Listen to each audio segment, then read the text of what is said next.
Some voice acting clients suck. Let's talk about how to deal with them. Hey guys, I'm Joe ZJ. I've had a 10-year career here in Los Angeles as a voice actor, and I also run LearnVoiceActing.com, the premier source to empower new voice actors to take control of their careers today.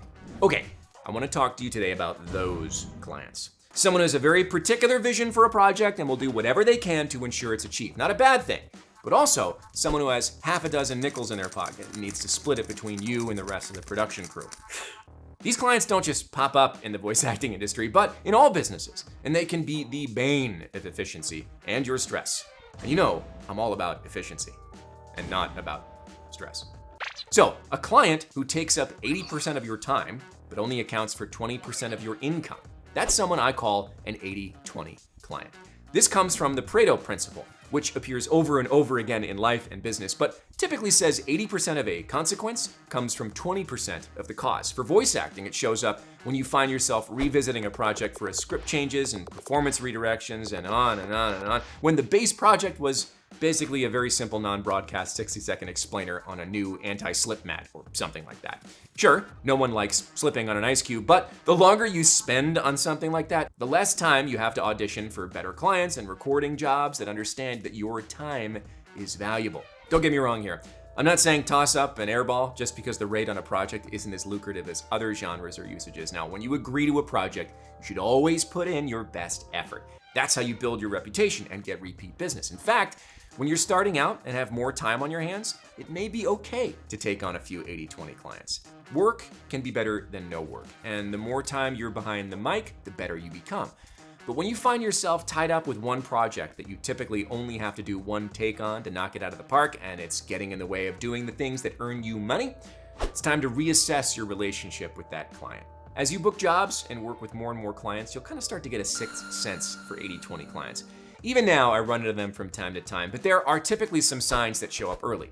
If you see these signs, it's a good idea to ask yourself if this client is worth your time. The job description is a great way to spot an 80-20 client clearly. If there's a laundry list of demands for a very straightforward project, or they're very particular with how the audition should be performed, and the budget or project length doesn't line up with the job description, chances are you're about to work with an 80-20 client. Sometimes an 80-20 client adds in demands when they extend the job offer. A perfect example, one of my students booked a job from an online casting site for 2 6-minute narrations. The client didn't mention it in the audition request, but upon booking, they asked him for a live session to record the project. Sorry, 2 live sessions. 2 4-hour live sessions for 12 minutes of audio. If the client is offering proper pay for 8 hours of your time, not an issue. But if they balk at the price of 8 hours in the booth, which this client absolutely did, then there's a definite sign you're dealing with an 80-20 client. So, what should you do when you encounter an 80-20 client? Me? Well, I've just fired plenty of clients in my time as a voice actor when I found that the money they were paying me didn't line up with the effort they were demanding from me. It's best to maintain a good understanding of your daily performance, how many auditions you do in a day, your average earnings, and the amount of time you spend recording a job versus how much that job pays you. I talk about treating voice acting like a business all the time. And if you wait till the end, I'll show you another video where I talk about the 3 things, one of which is treating your voice acting career like a business that have nothing to do with your voice that you can control today.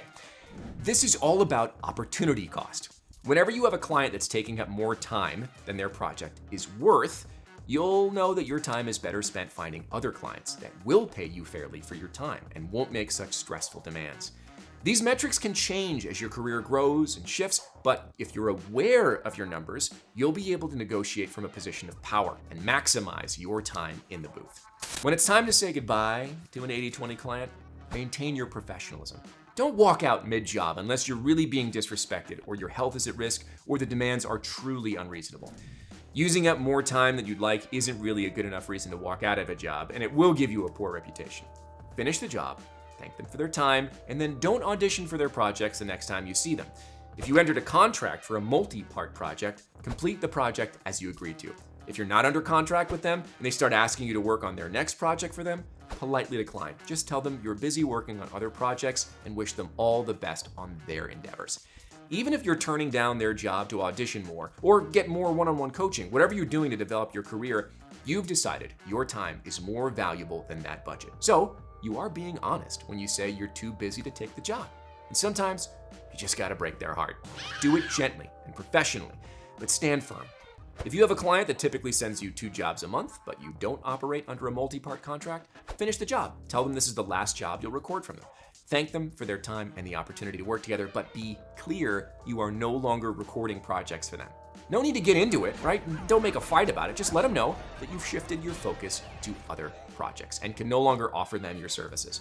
Sometimes it's not the cleanest break. They can't all be perfect. But this is a business, and you'll be much better off putting your focus into projects that value your time more. I highly recommend checking out the Pareto Principle in general if you want to learn more about these concepts. Tim Ferriss in his book 4-Hour Workweek talks about it a ton. Great book. I think everybody should read it. It can apply to so many things in life, and it can help you reduce your stress, maximize your joy and fulfillment. But that's all for today. If you want to check out that video about the 3 things you can do, like treating your voice as a business, you should check out that video next. And if you're ready for something more, head over to the link in the description below for a free ebook on how you can get started in your voice acting career today. Thanks guys so much for the like and subscribe that help keep the channel healthy. Go get behind the mic, and I'll see you next time.